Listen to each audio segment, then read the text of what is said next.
மக்கள் அனைவருக்கும் உங்களுடைய குடும்பத்தாருக்கும் உங்களுடைய பிஜிஎம்எஸ் ஃபேமிலி அவருடைய மெம்பர்ஸுக்கும் பிஎம்எல் தொழிலாளர்கள் அவருடைய குடும்பத்தாருக்கும் நம்ம அந்த நன்றியை தெரிவித்துக் கொள்கிறேன். தேர்தலுக்கு வர ஒரு பெரிய ஒரு புனித காலத்து மாதிரி நமக்கு கோபி சார் பார்த்து பார்த்துட்டு வந்தேன். நான் இப்போ மீட்டிங்காக போயிருக்கேன். அதாவது தேர்தலுக்கு ஏதாவது பண்ணணும் அப்படின்னு நான் யோசிச்சு இப்போ ஒரு வாரம் சிஎம் சித்தராமையை பார்த்தேன். அவர் போன என்ன பண்ணாங்கன்னா தேர்தலுக்கு சொல்லிட்டாங்க, இந்த லேண்டை வந்து நீங்கள் எடுத்து இதை வந்து எலக்ட்ரானிக் டெஸ்ட் ఎక్కువ மாற்றுங்க. ரோடு இருக்கு, தண்ணி இருக்கு, எலக்ட்ரிக்கல் கனெக்ஷன் இருக்கு, எல்லாம் இருக்கு. அதை வந்து பண்ணீங்கன்னா 3 ஏக்கர் கொடுத்தா வந்து இண்டஸ்ட்ரி ஐடி போடுவாங்க. அப்புறம் இன்னொன்று வந்து கோலாரிலிருந்து தேசிய பண்ணி இண்டஸ்ட்ரி காய்கறி பண்ணி டெவலப் பண்ணலாம் அப்படின்னு கொடுத்துருக்கேன். இன்னொன்று சந்திரபாபு நாயுடு வந்து நான் மீட் பண்ணேன் போன 6 மாதத்துக்கு முன்னாடி. அவருக்கு எல்லாம் போட்டு கொடுத்தேன்னா சிக்கனோட மலை வந்து ராமகிரி வரைக்கும் கோல்டு இருக்கு. ஆனால் நீங்கள் கொஞ்சம் தான் எடுத்துருக்கீங்க. இது 90% ஒரு 300 டன் கோல்டு கோல்டுக்கு கேரளத்தை சர்வே இருக்கு. அதனால் நீங்களும் கர்நாடகா சீஃபில் சேர்ந்து இன்டர்நேஷனல் ஓப்பன் காஸ்ட் மைனிங் இடத்துல போங்க. ஆஸ்திரேலியா இருக்கணும், கர்நாடகா வரும். அவன் வந்து கோல்டு எடுத்துட்டு கூட்டிகிட்டு போயிடுவான். எடுத்த அப்படி பண்ணீங்கன்னா 2 ஸ்டேட் டெவலப் ஆகும் அப்படின்னு சொல்லிட்டு சிஎம் கர்நாடகா என்ன சொன்னாங்கன்னா, இந்த தேசிய வந்து நீங்கள் இன்டர்ஸ்டேட்டை குப்பம் வரைக்கும் மாற்றினீங்கன்னா கர்நாடகாவுக்கு மட்டும் குப்பம் டெவலப் பண்ண சீஃப் மினிஸ்டர் சொல்லிட்டேன். 2ஆம் தேதி அவர் குப்பம் வந்துருக்கிறாரு. டைம் கேட்டுக்கிறேன். இதை கொஞ்சம் புஷ் பண்ணி போன வாரம் வந்து நான் கிருஷ்ணப்பா மினிஸ்டர் பார்த்தேன். இந்த ரிப்போர்ட் கையை கொடுத்தேன். கிருஷ்ணப்பா 5 தடவை உங்களை எம்பி ஆகியிருக்காங்க. நீங்கள் முனியப்பா வந்து 5 ஆகியிருக்காங்க. நீங்கள் உருப்படி அளவு பண்ணணும்.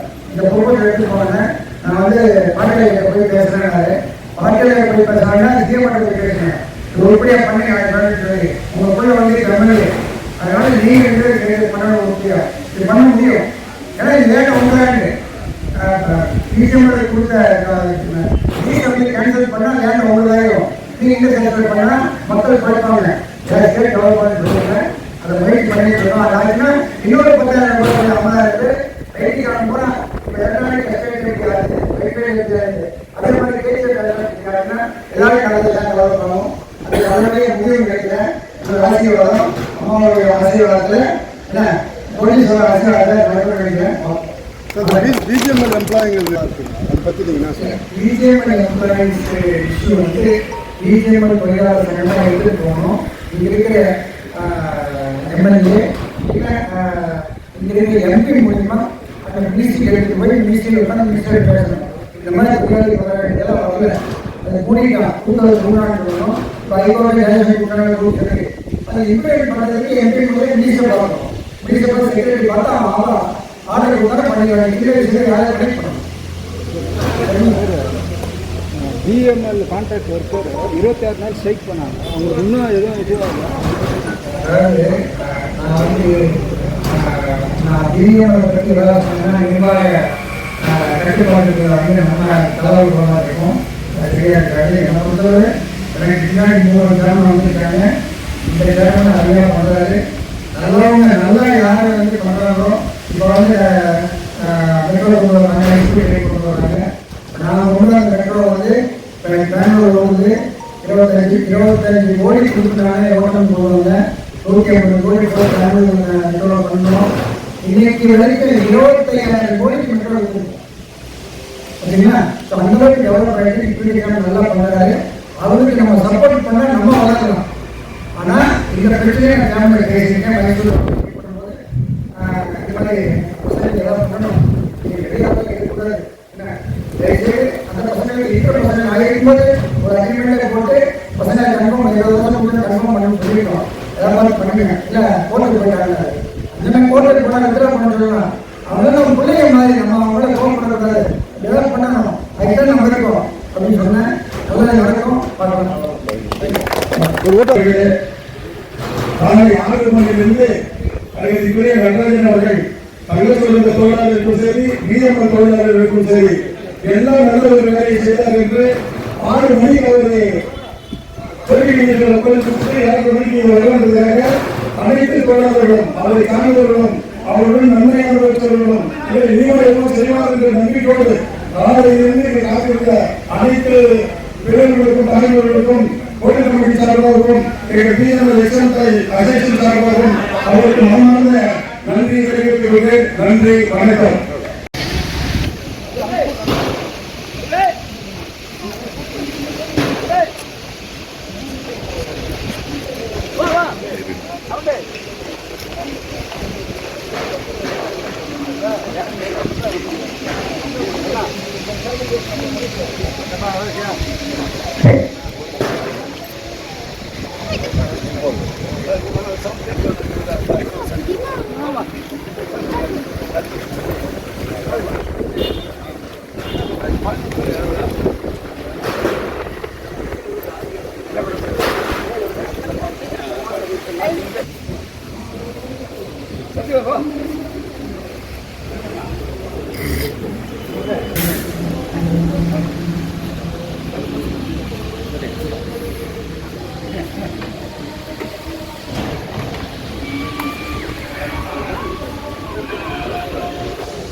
சார் கொடு.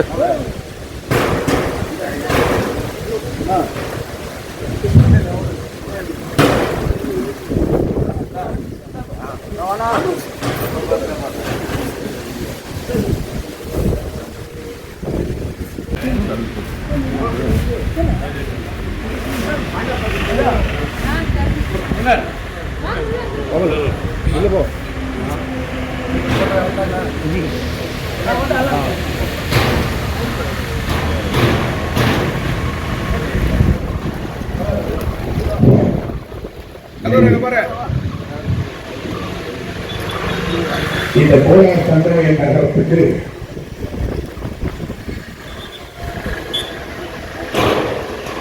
இந்திய திருநாடு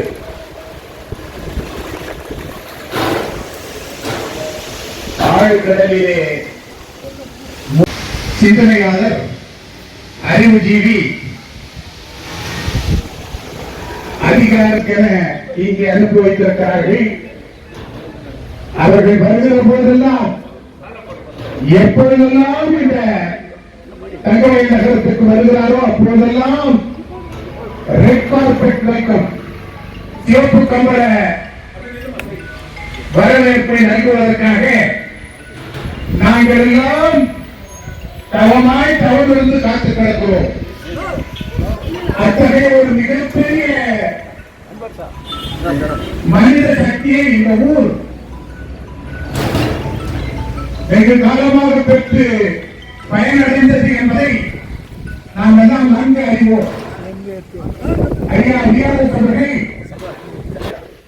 இந்த தங்கமயில் மக்கள் வாழ்க்கை சுபிட்சம் பெற வேண்டும் என்பதற்காகவே பயன்பட்டிருக்கிறது என்பது எத்தனை குடும்பங்களை வாழ வைத்துக் கொண்டிருக்கிறார்கள். அவர்களுடைய விசாலமான அறிவு நுட்பத்தால் தூர திருஷ்டி என்று சொல்கிறார்களே, அத்தகைய எதிர்கால சிந்தனை காரணமாக ஏராளமான மக்கள் என்பதை நாம் இந்த நேரத்தில் நினைவு கூற விரும்புகிறோம். ஐயா அவர்களுடைய அந்த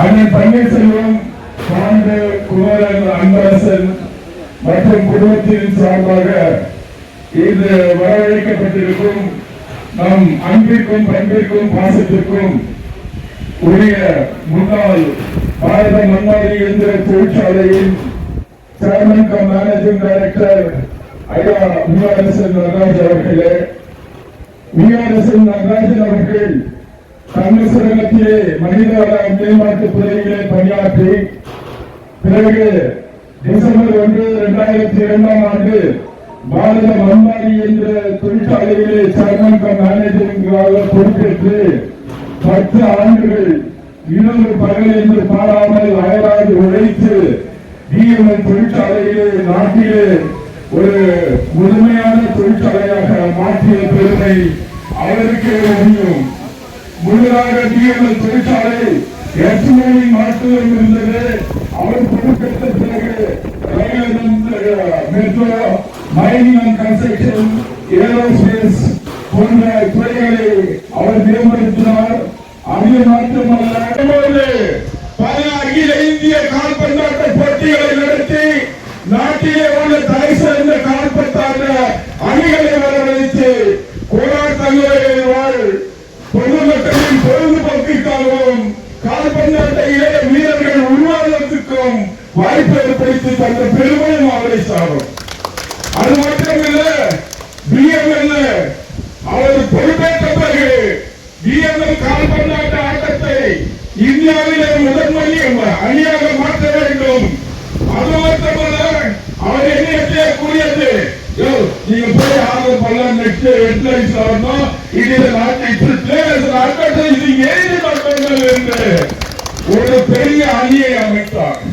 Nigerians, கானானியன்ஸ், மணிப்பூரியன்ஸ், Chennai, Bengaluru open selection வச்சு அதனுடைய சீஃப் கோச்சராக என்னை அமர்த்தி மாநிலத்திலே முதன்மையான அணியாக மாற்றினார்.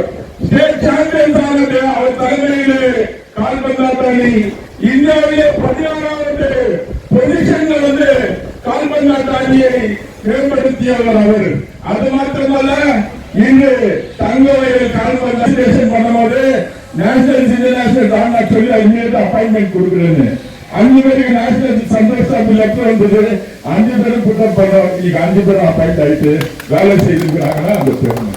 அது நம்ம சொல்லி ஆகணும். இன்னொரு 1000 தொழிலாளர்கள் சிஆர் மாசத்துக்கு 10 ரூபாய், 20 ரூபாய், 50 ரூபாய், 200 ரூபாய் சம்பளமாக இருந்தாங்க.